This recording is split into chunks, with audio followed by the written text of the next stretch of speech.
32, President Donald Trump stirring up controversy right here in Philadelphia. During his speech yesterday at the GOP retreat, the president said this about the murder rate in our city. Here in Philadelphia, the murder rate has been steady, just terribly increasing. And then you look at Chicago. So we have Republican Congressman Pat Meehan here, who was at the conference yesterday, along with Democratic Congressman Representative Dwight Evans. I want to start with you, Congressman Meehan, about this because you are a former U.S. attorney, a former DA. Did you agree with the president's statement? Well, numbers are numbers, and I think, you know, that I have great respect for the Philadelphia police force and law enforcement and the very good job that they do. The fact is, last year at this time, there were 17 murders. This year, there are 27 murders at the same point. And I think it really speaks to people who are concerned about the fact that crime and a feeling of safety in the communities is something that is lacking. This is a new guy, and the media will check him on the facts, and they should. But when he speaks to things, he's talking to things that people care about. And I think when you get off on this tangent of those other issues, you miss the real point. He's saying, I'm a guy that cares about the fact that people don't feel safe in their neighborhoods. Well, when you say that he's a guy that cares and speaking to those issues, don't you think he should have the numbers correct, though? Because, yes, in January 2017, there have been 27 homicides, and last year there were 17, but that's when it comes to months. When it comes to yearly, though, the numbers, they have certainly been down. In 2007, we had 391 homicides, and in 2016, it was 277, so it has gone down. And I've told you, I think the great work has been done. There's a number of things, and here's a guy, he goes off script, and you know, he's going to have to learn to be comfortable with his facts. But you ask the people in the neighborhoods, do they feel safer? Are they feeling that things are no problems whatsoever? And so I believe that he's speaking to them and saying, I care about you, and I'm going to make this a priority. And I think people ought to be grateful that you have a president that's saying, I want to make the issues of your safety in your neighborhoods something that I'm going to be working on. Representative Dwight Evans, what were your thoughts on Trump's comments? First thing I want to say to you is that I've worked closely with Congressman Meehan, and I worked with him when he was U.S. Attorney's Office. I think he's being very nice and polite when he says he gets comfortable with the facts. I think there's a difference when somebody just outright lies about the numbers. And the fact of the matter is we don't need that. If anything, we should be working together. I worked when the congressman was in U.S. Attorney's Office. He is the President of the United States. He's been in that job for 7 days.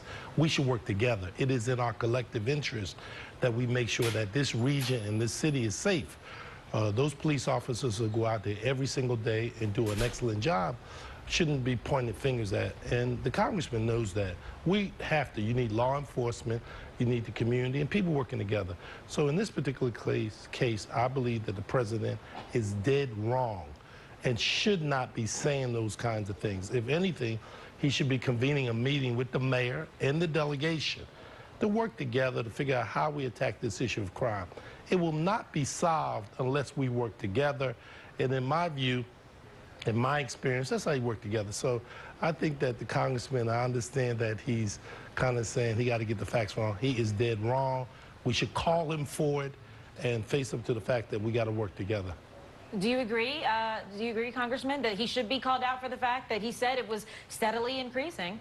Well, you're calling him out for the facts right now, but you're talking about working together. And it was administration, when I had the chance to be the U.S. Attorney, there was not only working together, we had a program in place in which we actually partnered with local law enforcement in identifying the most violent criminals. It was called Project Safe Neighborhoods. When the new Attorney General came in, she tore that program apart, removed the relationship in so many of the places that we had, and didn't keep the same commitment that had a real dramatic impact on inner city violence. And so I think that's the kind of thing in which, you know, Congressman Evans talked about working together. We did it, and then it was disassembled. Project Safe Neighborhoods was disassembled at a later period of time. If I've got a president that's coming in and say, I want to make a recommitment to that, I think that's a good thing. I'm looking forward to it. Well, of course, it's also more than just a program when it comes to dealing with our homicides. I want to bring up, because we are mentioning law enforcement, what Mayor Jim Kenney had to say yesterday. And he said pretty much that President Trump's comments kind of insulted our Philadelphia Police Department. Here it is. It's fake facts. He has propensity to do it. He doesn't care about the truth. And I really do feel badly, though, that the men and women of the Philadelphia Police Department who dedicate themselves every day to driving down our crime rate and laying their lives on the line are standing out on the sidewalk into the street protecting him and all the other dignitaries, as they should be. He denigrates them. Congressman Meehan, your response? Look, I've told you, I have a great deal of respect for the police department. I've actually worked hand in hand with the men and women in blue, and I think they do a tremendous job. And a lot of times the work that they do can help to influence the problem, but the issues are much larger than the police force. And the issues that are factors, nobody's talked about 900+ heroin deaths right here in the city of Philadelphia in the last year. And people are concerned about the growing issues like that, things that the police can have some influence on, but is a bigger issue too. So when you have a president that's saying, I care about the people, I care about these issues, and I think that's what people ought to seize on, to know that he wants to utilize the resources to focus in those areas. But the only thing I would say to that is by repealing the Affordable Care Act, it will not help address the very same issue that you're raising, Pat, and I think you and I both know repealing the Affordable Care Act, in my view, would take away the aspect of treatment to those very same people. We both know that there needs to be a solution around the issue of health care and not the political rhetoric. We got to face up to the fact that we got some challenges. The police department cannot solve it by themselves. We need to work together. So first thing is, we can't have a president who just outright does not tell the truth about the statistics. So we got to call that as the second thing. You and I, who have known each other an awful long time, we have to work together. We have to send a message to people about making things happen, along with the mayor, along with the governor. Those are the kinds of things that we need to happen. And I don't believe a president, and you and I have equal amount of responsibility, because we're in the United States Congress. We have obligation and responsibility. We are to work together to try to make a difference, to make sure things work for the people, not just in this region, but in this state and country. Well, I'm glad you raised the Affordable Care Act and the idea. Do you think this is working? Do you think this broken system in which people have been, and you want to maintain the status quo?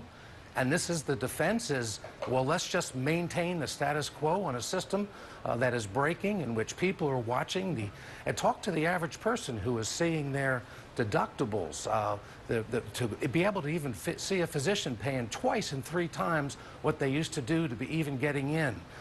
Small business owners that aren't able to give insurance to their folks. So yes, when we're talking about the Affordable Care Act and the actual 8% of the population that's actually affected by that, we should be working together to fix what's broken.